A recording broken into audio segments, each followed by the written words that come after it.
You need to understand this.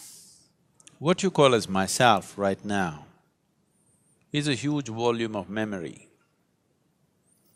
Your body is the way it is simply because of the genetic memory that it carries. You have your mother's nose, your father's complexion and something else, your grandfather's something else, simply because what you call as your body is a complex amalgamation of memory. A very ancient memory lives in your body. What you call as my mind is 100% memory right now.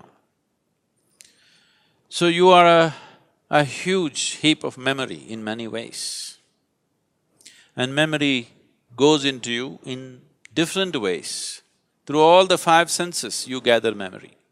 What you see, what you hear, what you smell, what you taste, what you touch. Of all these five different ways of gathering memory, what you see and what you touch are the deepest forms of memory. Especially what you touch creates a certain level of memory in the system. So when you say a spouse, you have touched, and there is a certain level of memory. Now, your divorce means in some way you're trying to rip that memory off, and that's not going to be easy for various reasons. But at the same time, the very fact that you're going through your divorce means you want to be finished with that memory in some way.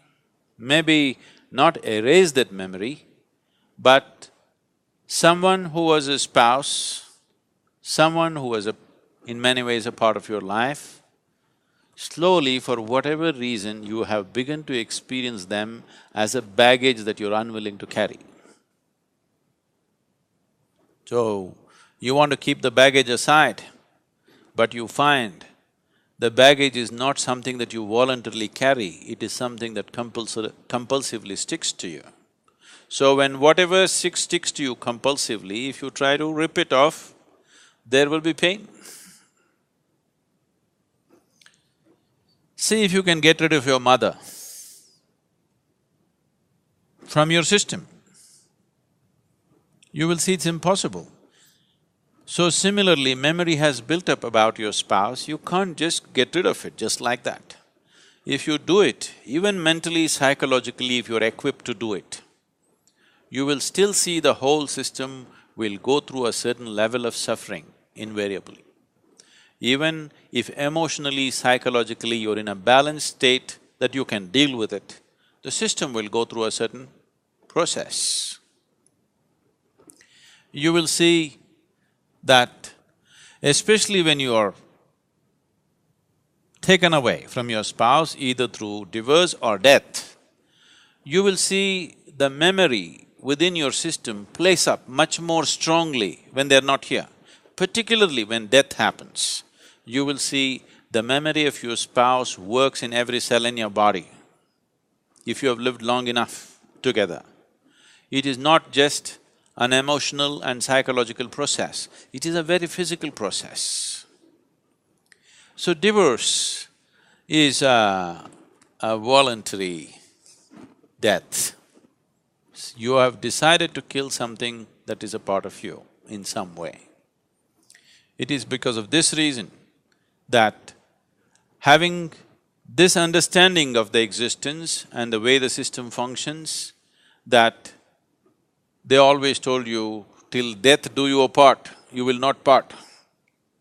Because there is a physical memory about this, and the body doesn't have the balance of the mind. The mind can decide and turn around, but the body cannot turn around. The more memory you build into it, the more confused it becomes. So one type of memory, body handles it much better. Now that you've chosen to divorce for whatever reasons, which I don't want to delve into, if it could be avoided, that would be best. But for some reason, you have come to that situation where this has to happen. You need to understand this, that divorce essentially means you have chosen to kill something which is a part of you. because what you call as myself is just a certain volume of memory. Now, to how to conduct this gracefully. Most people think the best way to conduct a divorce is immediately jump into another relationship and another relationship of the same kind. No, you will cause much more struggle and turmoil within the system by doing that. It's extremely important the body has enough time to work out the memory. The body has enough time to keep the memory at a certain distance. Otherwise, you will render yourself to a space where to make yourself peaceful and joyful will become an extremely hard thing to do in your life. So conducting this process gracefully and well is important, as it is important to conduct every aspect of your life gracefully and well. Now, two people who have shared their emotion, their body, their sensations and their living spaces. Ripping it apart is because two memories have merged in many ways. Ripping it apart is almost like tearing yourself apart. Even though you might have begun to almost come to a place where you can't stand the person anymore, still it hurts. Simply because you are trying to rip out a memory which is you, because you are a bundle of memory. If one does the necessary spiritual sadhana, if one does sufficient inner work to establish these energies, which is yourself, you're only divorcing your spouse, you need not divorce yourself. But you need to understand this, you have already divorced yourself, you are quite divorced from your own self. Your existence has been nurtured by making a bond, a partnership or a bondage, depending upon how you conducted this, to make yourself feel whole in some way. Most partnerships of this nature are made because by yourself you would feel insufficient, incomplete, but that's not how life is. This is a complete life process by itself. It does not need any assistance from outside.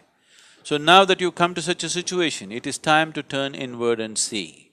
It is time that you find the completeness of what this life is. It is time you discover that this being is a complete being.